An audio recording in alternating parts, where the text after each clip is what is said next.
Hello everyone, welcome back to our channel and to part 4 of our work permit series on how to get a work permit in Canada.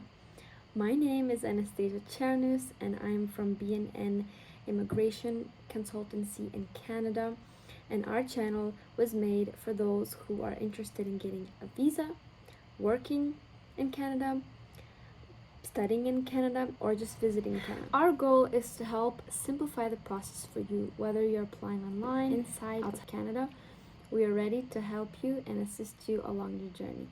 So if you haven't already, please feel free and welcome to subscribe to our channel, where we will be posting weekly videos on any of your immigration questions and concerns. So this video is going to be about specifically on applying for the work permit and how to do it approximately. Of course, when applying for the work permit, it's going to be a little bit different depending on which country you're from. And by different, I mean the application form and the documents needed to be filled out are going to be different depending on which country you are applying from. Of course, they're all very similar, but there are little differences between each country. We will be talking about these 5 steps. Step number 1, when you should apply. This is something that you should be thinking about when you're starting your applications. Number 2, the 2 different types of work permits you can apply for within a specific work permit that you choose. Next, we'll talk about eligibility and also talking about submitting applications requirements. So essentially on how to apply. So the question is, when should you apply? Well, you should apply as soon as you get a job offer.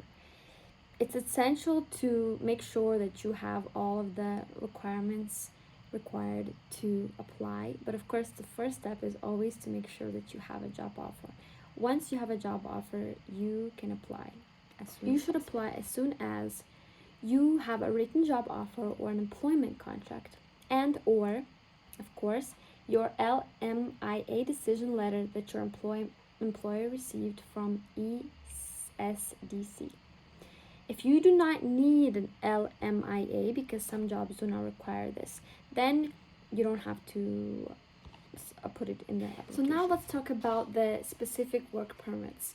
In the previous video, we talked about the different types of work permits that you can apply for, which are essentially programs or work permit programs that you can apply for. And now I'm going to talk about the specific work permit and how they're called. There are 2 different types of work permits. There's the employer-specific permit and the open work permit. What is the difference between these 2 and how do they work? The employer-specific work permit is just as how it's been titled. It's essentially a work permit for a specific type of job.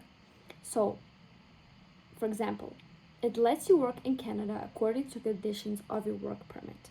Also, it requires the name of a specific employer you can work for, how long you can work, and the location where you can work, if applicable. Open work permit is a bit different, of course. An open work permit is more free, and essentially it's a work permit that allows you to go to any employer. So it doesn't specifically ask you to work for a specific employer. An open work permit is a work permit that you don't need to include an LMIA, which is a labor market impact assessment or proof of an offer of employment. So this does not require you to provide an LMIA assessment, and also does not require you to show a specific work placement or work offer. There are 2 types of work permits. There's restricted and unrestricted. What are those? The restricted means when the occupation or location is restricted in the open work permit. And the unrestricted allows foreign nationals to work in any occupation and in any location. So how do you know you're eligible for the open work permit?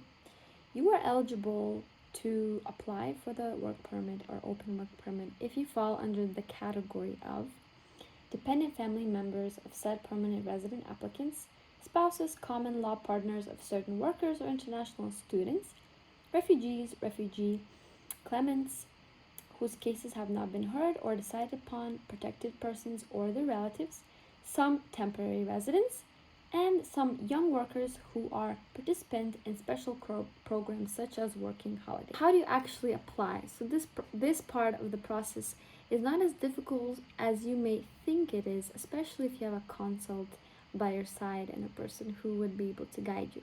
This is the part where you need to prepare a lot of documents, to prepare a lot of different forms. You'll need to have certain items as well, or tools to help you to do all of this. First of all, you need to make sure you have a scanner or a photo printer and a camera in order to take pictures of your documents, to be able to then print them out, and if you're doing it online, then send it online.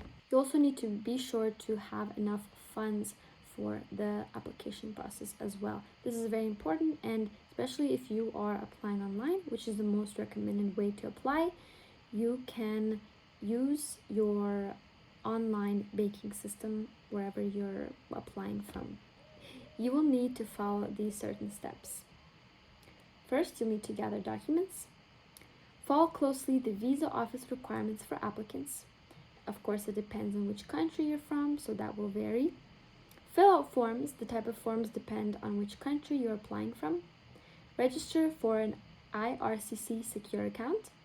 Create a profile and register or log in using GCKey or sign-in partner. Pay fees.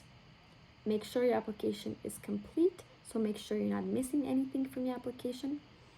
And then you'll need to submit the application. So all of these steps and processes that I talked about in this video may seem overwhelming and confusing at first.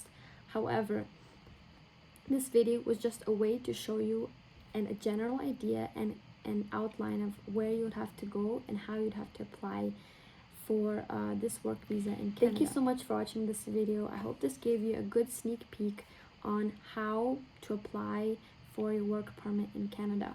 We are always ready and welcoming you to our channel, to our website, and to have a chat with us.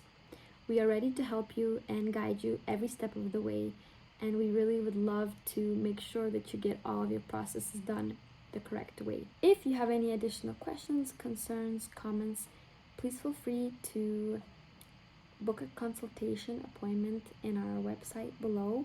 That's where you'll find a slot to talk to us. Thank you so much for watching this video. I hope you enjoyed it. I hope it gave you a good sneak peek on how to go further in your application process. We're always welcoming you to join us on our Instagram, on our Facebook page, and as well to visit our website. And if you'd like to discover more on how we can help you in your journey to Canada. I hope you have a wonderful rest of the week, and stay tuned in our next week's video.